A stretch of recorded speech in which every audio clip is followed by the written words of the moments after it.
Today we are going to discuss about buoyancy, flotation, Archimedes principle. These are the three topics of discussion. Before we go into the discussion, let me tell you, please take care of the spelling of flotation and Archimedes. So Chimedes, this spelling, and the flotation spelling. Flotation, you can write it Floatation or Flotion. Both spellings are correct. Now straightway we will go into this first term. What is buoyancy? So I'll retain only that name here. What do you mean by buoyancy? So when an object is immersed in a liquid, right now I'm talking about liquid. Later on you will see that this whole principle, all these terms are applicable for fluid as whole. Okay, so when something is immersed in a liquid, it experiences an upward force. That upward force is called buoyant force, and the phenomena is called buoyancy. So let us try to understand what is the reason of buoyancy through a mathematical approach. So we have our bucket full of water. For simplicity, I am drawing it like this. This is a liquid, let's say water or whatever. So we put an object inside it. Okay, an object, we are drawing it, we are taking it, a cylindrical shaped object. It can be cube or cuboid or anything. So we put it inside. Now from the previous chapter we came to know that pressure at a particular level in a liquid depends upon the depth of the liquid from the surface. So P is equal to H rho G, we have learnt in the previous part.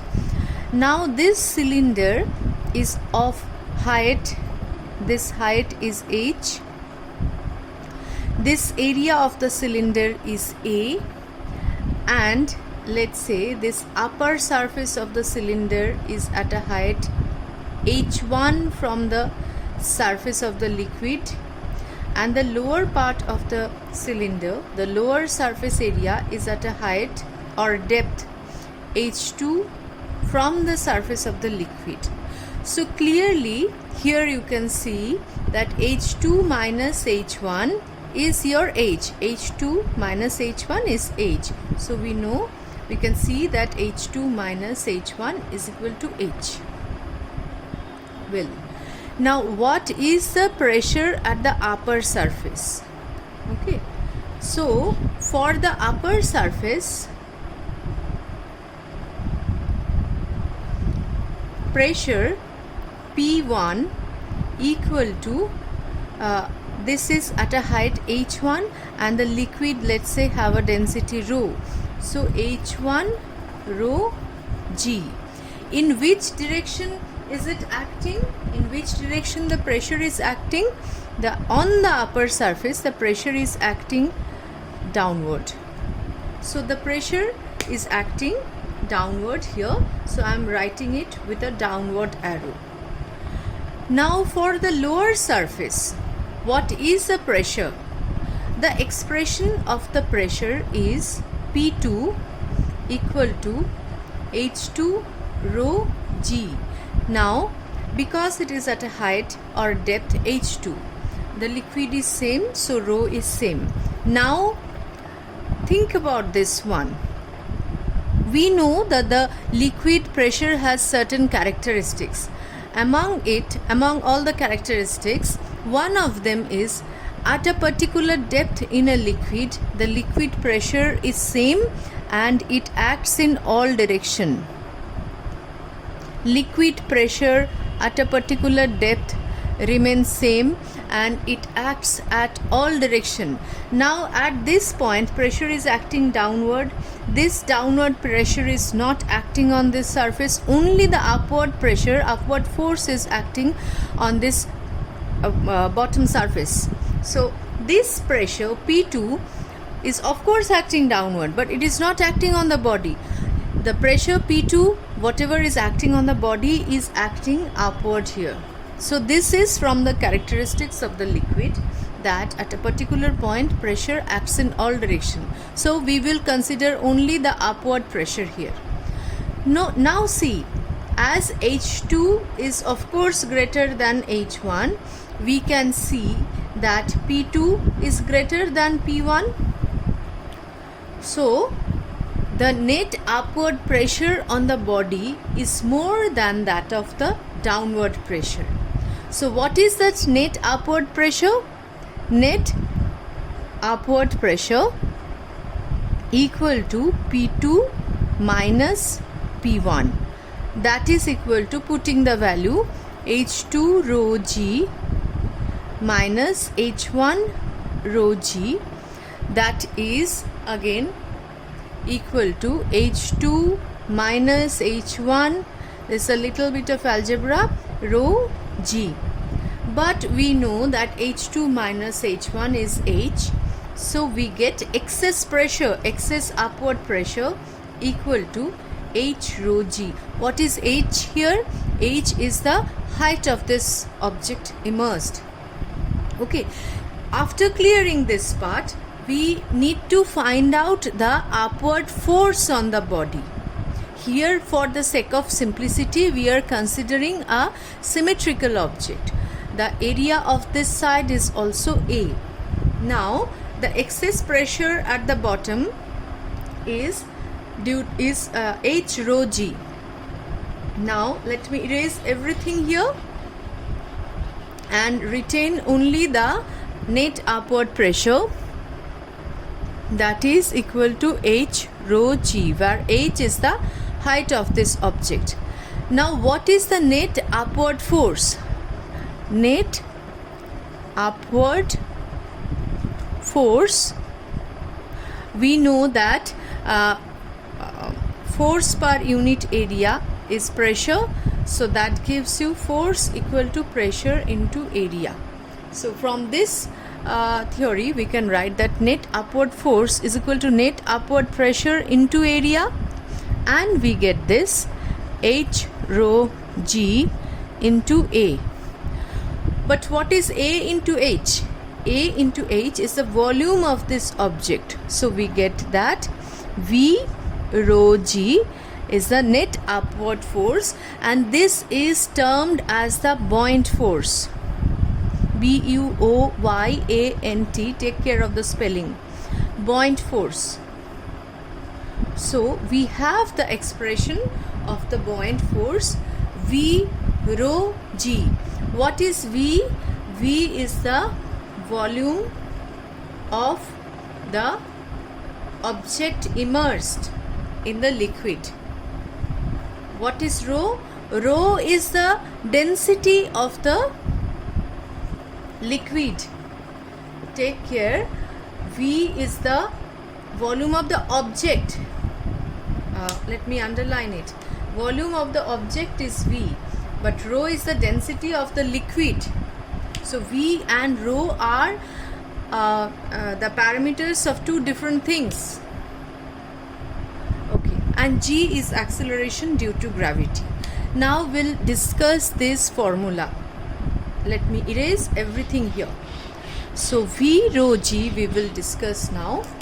So what are the factors on which buoyant force depends, or buoyancy depends? Buoyant force depends. Firstly, buoyant force depends on this V, that is the volume of the object immersed. Secondly, it depends on the density of liquid. That means, suppose you immerse one object into water first, then into mercury. The same object you are immersing. Mercury having higher density than that of water, mercury will it will give more upward force on the object. So upthrust when a body is immersed in mercury is more than that of water because the density of the liquid is more.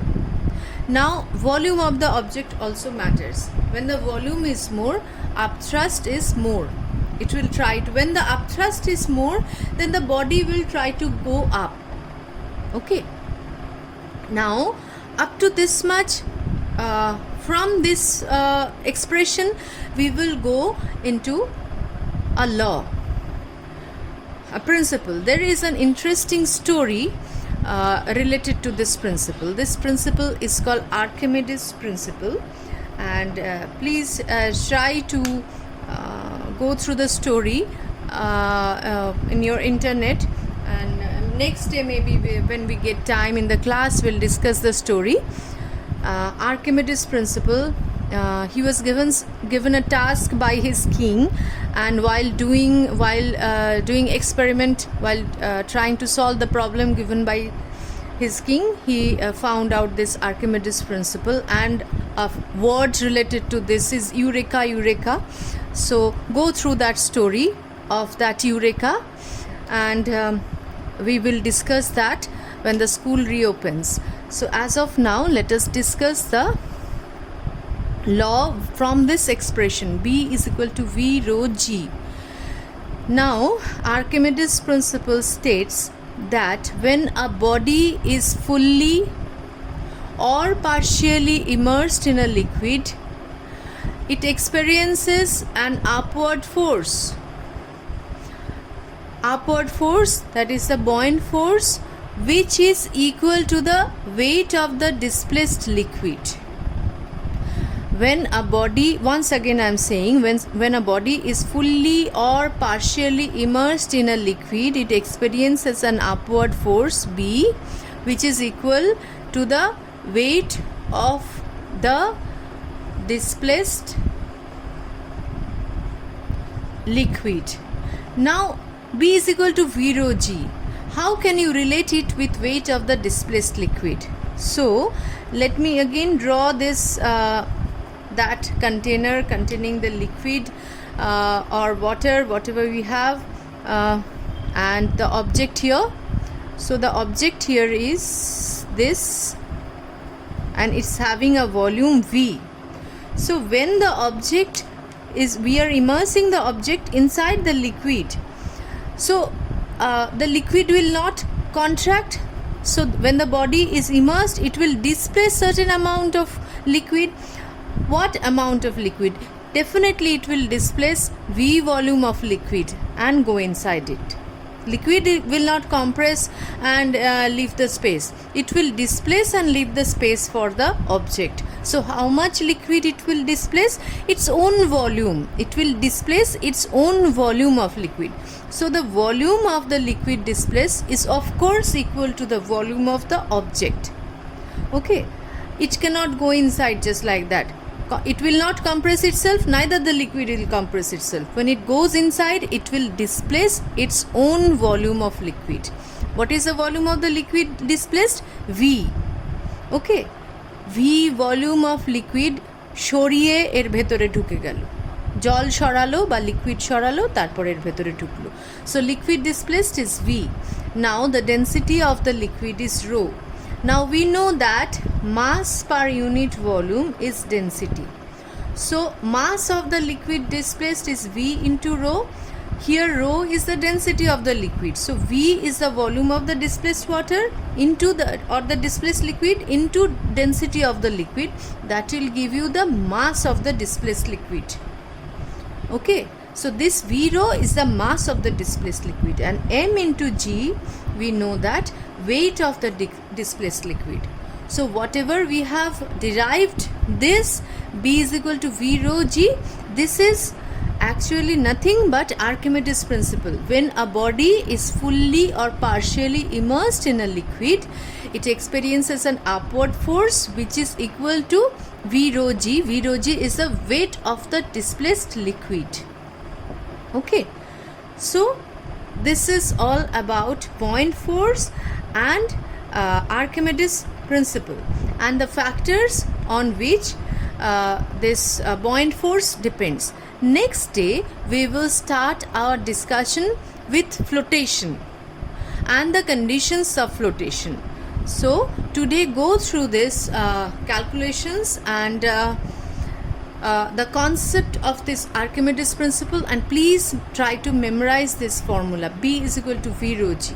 Okay, that's all for today. Thank you.